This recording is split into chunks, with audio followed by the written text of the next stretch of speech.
Welcome everyone into the studios today. Our special guest, this is Rhonda Cumpsty and also Karen West with Christ Episcopal Church here in Dublin. A beautiful church in downtown Dublin. If you've not had the pleasure to stop by and worship with them at some time, visit the church. It is indeed a beautiful, beautiful church. Karen, thank you. Rhonda, thank you for joining us today. We have a real special event called Evensong coming up real soon that we wanted you all to come in and be able to share with everyone the special opportunity we have. Karen, now you first contacted me about this, and we're so excited to be able to share with the community about this special event. Let's talk about how it's actually happened for our community. Okay.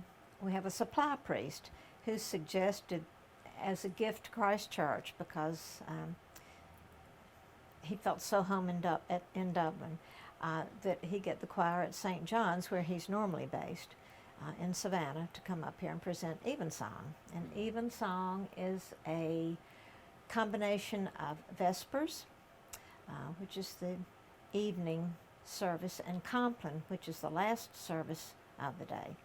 Those are combined only in the Anglican communion, of which the Episcopal Church is a part. And it's sung. There's no sermon. It's just prayers, readings, and music. Beautiful old music. And this has been around since 1549 when the Book of Common Prayer was written. So. And if we go all the way back to that period and just trying to share and better understand this daily part of the service, there were hourly services throughout the day of which we were all called to worship the Lord. A day full of worship, which we all should strive to do. But if you look back in that history, how wonderful that must have been to be able to put that into a prayer book and then be able to start to share it with believers on a more common basis, you might say. And not, well, people know who the Episcopal Church is. We're the Church of England in America. And if they've seen any of the royal weddings, they've seen an Anglican church. If they saw George or Barbara Bush's funerals, they saw an Anglican funeral. So they know who we are. They just need to be reminded. That's right. It's just a little bit different from Baptist, maybe a lot in the ceremony. You may have seen the services, Christmas services, ladies and gentlemen, Easter services that we've supplied here on TV 35 of Christ Episcopal Church. Such a special ceremony. We get so many, I have so many people that will either call me or that'll stop me on the street and say, that was the most wonderful service I was watching and that came on and I was mesmerized. I couldn't, turn away. I had to watch all of it. It is beautiful. It is beautiful. And you start from such a reverent point, from such a humble start, as we all should. And then you proceed in worship to the Lord, and then even to the point of leaving and asking peace and peace be with you, and it's just a wonderful ceremony. Once again, we encourage you to be a part of it, especially Evensong. So, Rhonda, you have been in our community for a few years now. You said since the 70s?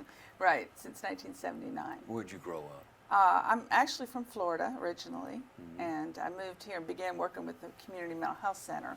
And since then, I've been able to retire. So, but I've been a member of Christ Church throughout. You grew up in the Episcopal Church, right? In Florida, there. Okay. Yeah. So, what are your fondest memories of growing up in the Episcopal Church, and why do you love it so much? Well, when you are born and raised in a certain situation, you sort of think of that as normal, and you think of it as just regular. Sure. But on the other hand, through the years, I've come to appreciate the scope of the Episcopal Church and the Anglican Church worldwide as being the third largest denomination of the Christian, of Christianity. But in Dublin, of course, in the Deep South, it's not the larger denomination. So we really are excited to bring this opportunity to Dublin, to have this special choir coming up from Savannah that has performed this service, which is a sung version of evening prayer. They've gone to England and performed it. They've, of course, have done it many times here and at their church in Savannah, St. John's. So it's a real special opportunity to have this choir, and we want to open it up to the community. That we want to get the word out that this is a special one-time opportunity to really experience this. So who all will be coming from St. John's? You'll have quite a choir come as well as musicians? Well, they're the organist choir master. I think his name is Steve Branyan, and about 15 to 20 of their choir is what we're expecting. And no, he'll play the organ. That'll be the music. Okay, and about how long will this service last? It'll be almost an hour. Wonderful.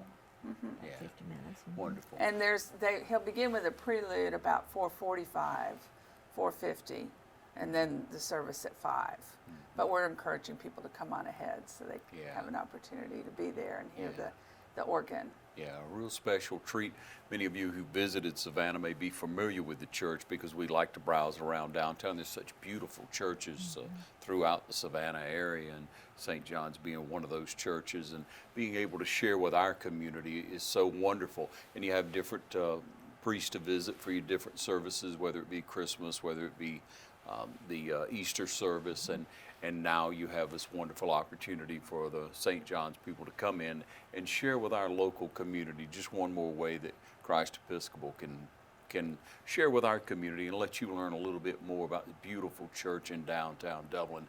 And you think back, I'm sure you all would know the founders of that church. You would know that, the year that it was erected, and that church being as you say, from the Church of England, and being right here in Dublin, Georgia, and those who have worshiped through the years and who have been a vital part of our community. When I go to the Christmas service, I'm always amazed at how many people are there, and people that that quietly do their Christian duties throughout their daily lives and are great representatives in our community, and they're there at your church.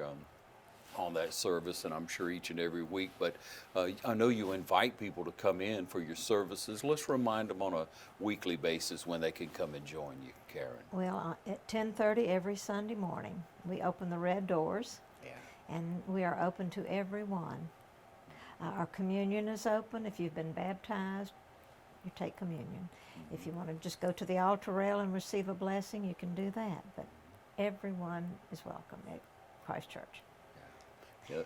The ceremony of the service is very important. Obviously, there's an order to it, and there's a reason for each order. And as you become to understand that, you appreciate it so greatly. Upon visiting the church, I, of course, looked into it to see the order of things and why, and it speaks to your heart. When you know why things are done, you understand it better, and then you know how to approach it, how to receive it, and how to worship in that. But again, it's a wonderful ceremony again, and I've enjoyed it. We invite you to turn out for Evensong. So how many times have you been to Evensong service similar to this? I've just been to one. Rhonda? And we do evening prayer on a weekly basis on Wednesday evenings at 6 o'clock. But this is different in that it is a sung version of evening prayer. So it is using there's a variety of different compositions that can be chosen, but the basic prayers are going to be consistent with what you would find in any evening prayer service through the Book of Common Prayer, which is kind of like the guide, the program that we use, that's used throughout all the Anglican community. And throughout the world. Handed down for so many years, as you pointed out earlier. This service began in, what was it, Karen, 1549. That it was outlined, and it's been followed since then. Okay, so we want to continue to remind you, and we want you to attend Evensong, and remind them of when it is again, the date and time. Well, the service will start at 4:45. With the organ prelude, and then the Evensong will begin at 5 o'clock, and it will be approximately an hour.